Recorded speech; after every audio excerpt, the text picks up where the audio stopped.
right? So, screw it. We've already screwed the pooch. We've already pissed off the boss man. So let's just feed where we can. So, they come to a being that has luminescence. And as long as they can cause that being to take the vibration from love to anything lower, they can feed off that. They can feed off what? The resonant energy that's coming out of your brain. So they're feeding off the energy of the brain? Yeah. And these the are way spirits. they do that, And these are spirits. The way they do that is they get in there, the internal dialogue starts rambling on. I mean, that's like two grinders going against each other. Have you ever seen what a motor looks like? Brushes. Friction. What does friction do? It gives off energy. Mm-hmm. Right? And so, like, we have an explosive engine, right? We pour gas in it, we turn this key, and there's all this friction. And that friction translates into usable energy. Well, go into a human being's mind, cause it all kinds of distortion and confusion. Suddenly it goes against itself. So now there's you, the judger, and you, the one being judged. But it's like this. You get this friction. What does it do? It spills out energy, which is usable. You become a vehicle for something that didn't ordinarily have one. The process is just repeating itself. We herd animals. For what? For sustenance. You don't think our energy can be herded the same way?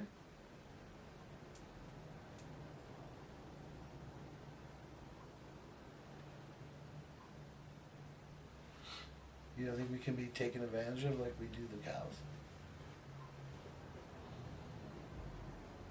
You don't think we can be stepped on like we do spiders and ants? What world are you living in? Are you the king of it? Or are you just a resident of it? In some world, you're just an ant. Why do you think they would be connecting more with someone, maybe like you, if you're in that meditative space, kind of on a different vibration than your average kind of person that might be just kind of out there somewhere to lunch, just normal, everyday person, versus the person that's a schizophrenic or the homeless person, whatever his deal is, whether he's totally out to lunch, whether he's schizophrenic, like the energy levels between you and those people. Why do you think these energies seem to maybe go more towards those people? Because they can't, when you're in that meditative state, which is why it's always prescribed no matter where you go, it's important to meditate. Because it's a life energy. Okay? When you meditate, you're not supposed to be sitting there thinking about what you're having for lunch. You're not supposed to think about how come your husband doesn't like you. Or be drinking your morning coffee. Right. You're supposed to be meditating. Right? That's life force energy. They can't consume that. It's what they rejected. It's what they've decided to externalize. They've lost a vehicle to have that. So, I know this gets very weird. It gets so strange. Most people just look at me like, what? You're out to lunch. So, when you take a schizophrenic, it's a weakened person. Usually the schizophrenic is very intelligent, right? But very reason is their everything. Very mental. Very scientific method type people. Mm-hmm. Thought orientated. That is not life force energy anymore. Secondary. So they go there and they suck on that energy, but then They how? take that life force and through socialization, it goes into the mind traps it, because it has to do something. So it grinds that energy down, it refines it into usable fuel. So what you're calling the life force is basically, if you're able to achieve it, is getting into the space between your thoughts, Absolutely. right? Absolutely. Or the space beyond your thoughts. Mm-hmm. Or the space beyond your questions. I mean, to me, heaven It has a perfect definition. The place beyond question. No mind. If there's no question, there's no mind. Right. If you know everything, what's there to think about? If you truly did live as you were created to be, there'd be no reason to think about anything. If you're created in God's image, and God knows everything, let's go back to that biblical reference again. So what do you need to do? If you were made in God's image, and God is in everything and knows everything, is the Alpha, is the Omega, what do you need to think about? You already know it all. So what's convinced you that you don't and causes you to think in excessive confusion and make worse choices than you did just being quiet? What gave you the agenda? What gave you the need? What gave you the lack? If you're made in God's image, God has it all inside of him, it's all inside of you. Where are you lacking? What exactly are you lacking? Are you, or have you just been convinced that you are? And if you're convinced that you are, what do you do with your life force? Do you not deaden it? Do you not lower your vibration? Do you not feel low? Depression is food for a very, for beings without bodies. Thought beings, if you will. You take any thought, you put enough life force into it, it comes alive.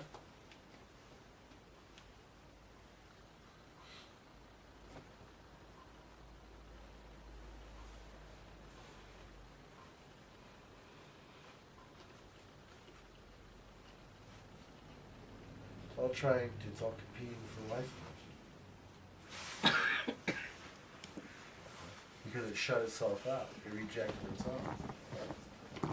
It's really sad how human beings got in that position. They can't even maintain healthy relationships anymore.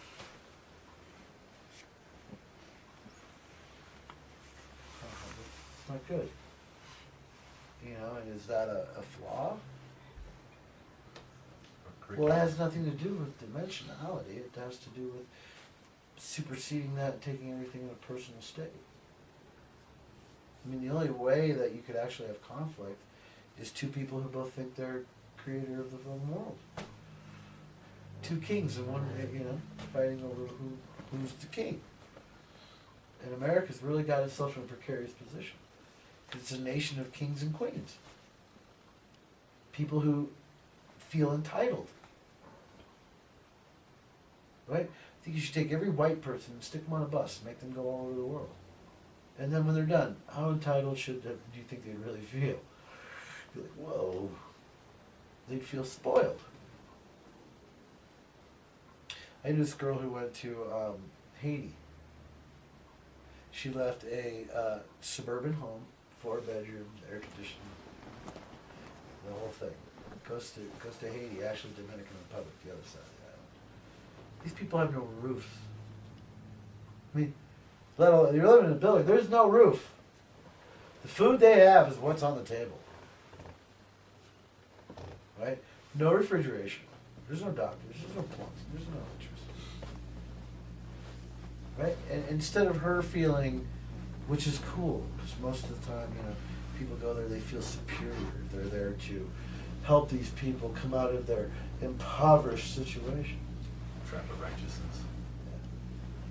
What she went and found is these people are more giving than any suburbanite she's ever met in her life.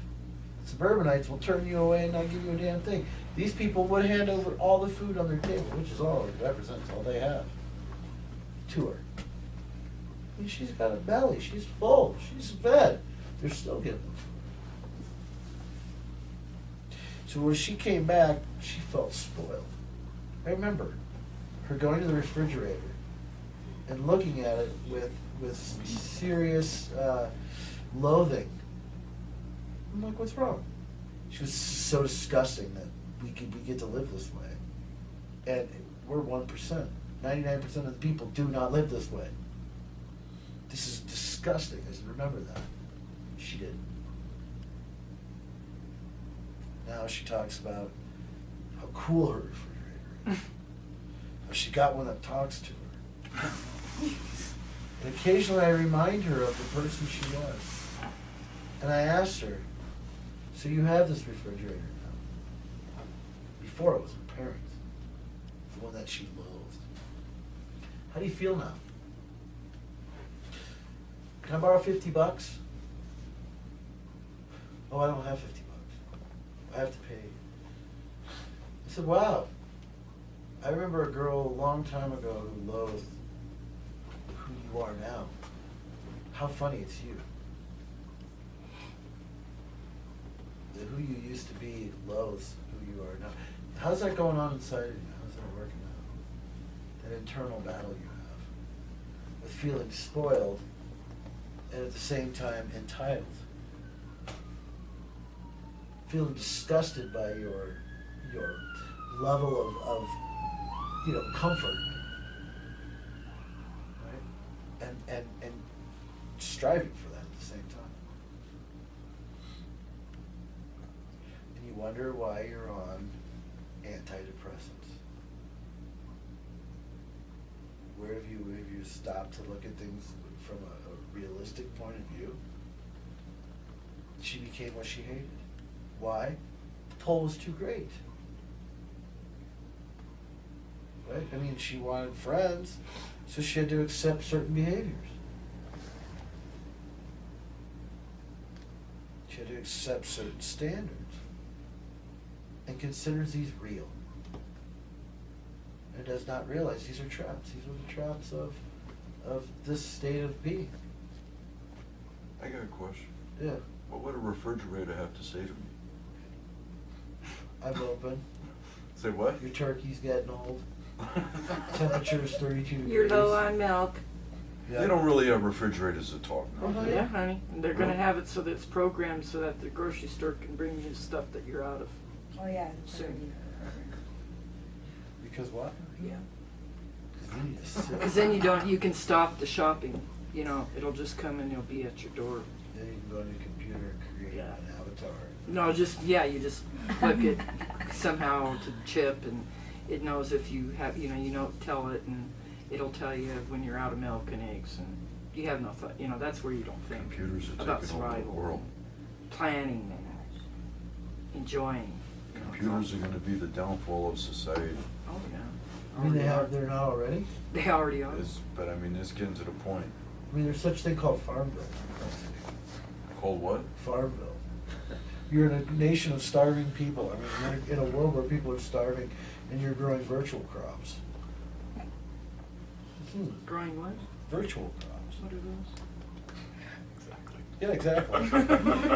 Oh, there's no crops. You can't eat them. You got to Yeah. remember, Notional food, the idea of food. some of us are techie literate. Oh, It's probably a game on Facebook, right? Is that what you're talking Yes. about?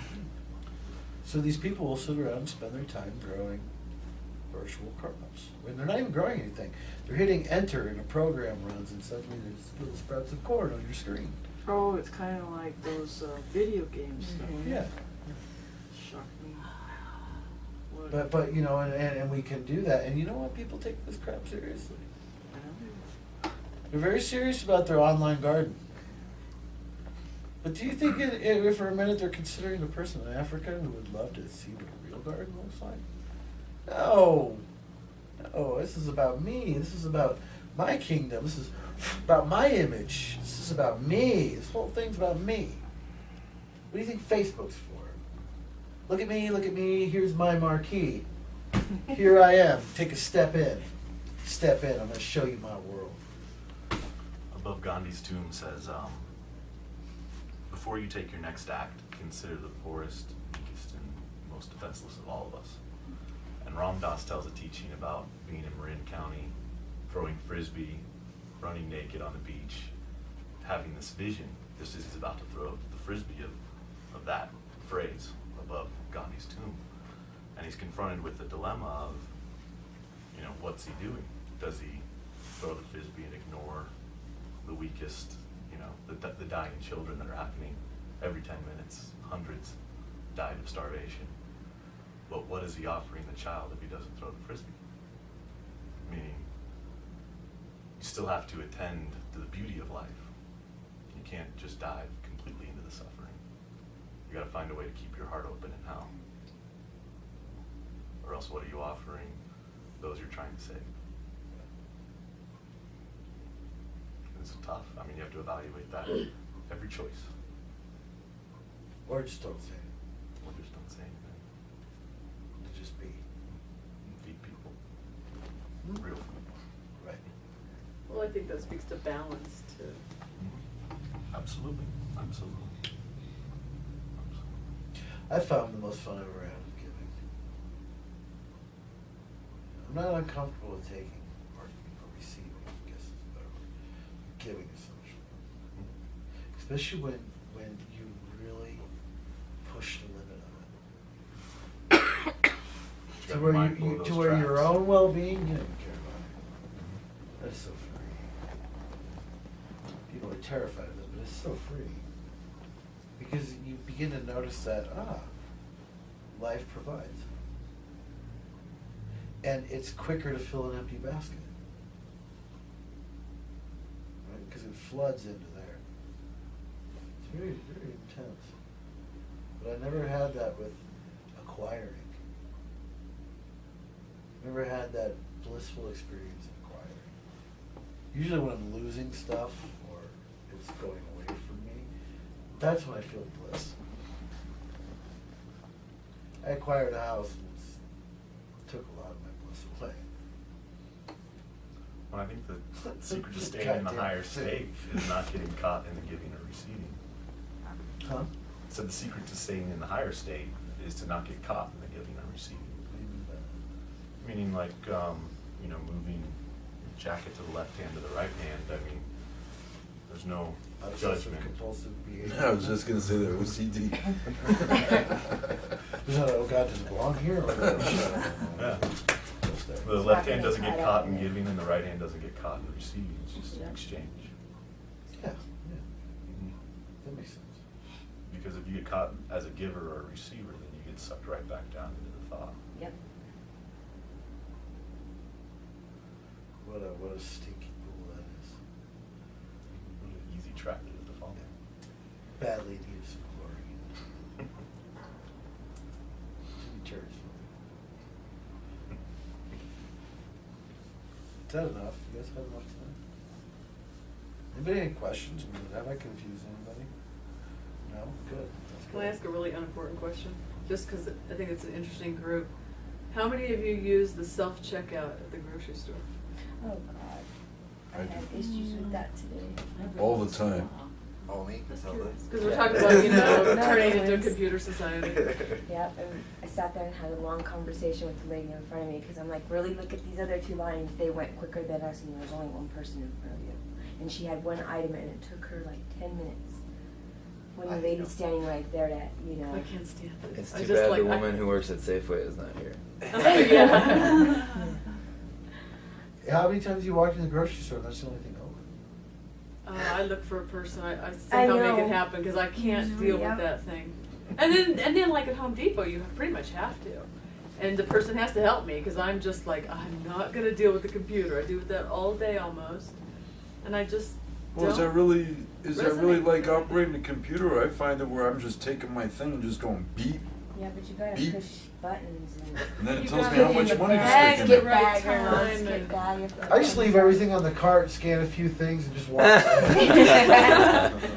Pay for what I've scanned, and off I go. Call that You know what? shoplifting.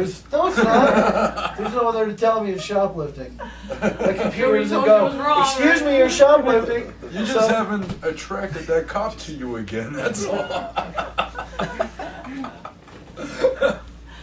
You learned how to not have that attracted to you anymore. Actually, I had someone that worked at Safeway that gave me food. I got to the checkout line. I don't even know how it started. I just went to the checkout line. I'd watch him. He would throw things across without scanning them. Smile at that. And just keep doing it. Like that. And did it several times. I mean, one day it was, I had to have $350 worth of groceries. I think I paid $160. But you know, that machine will tell you if you stick it in the bag there, If it's there or not. yeah.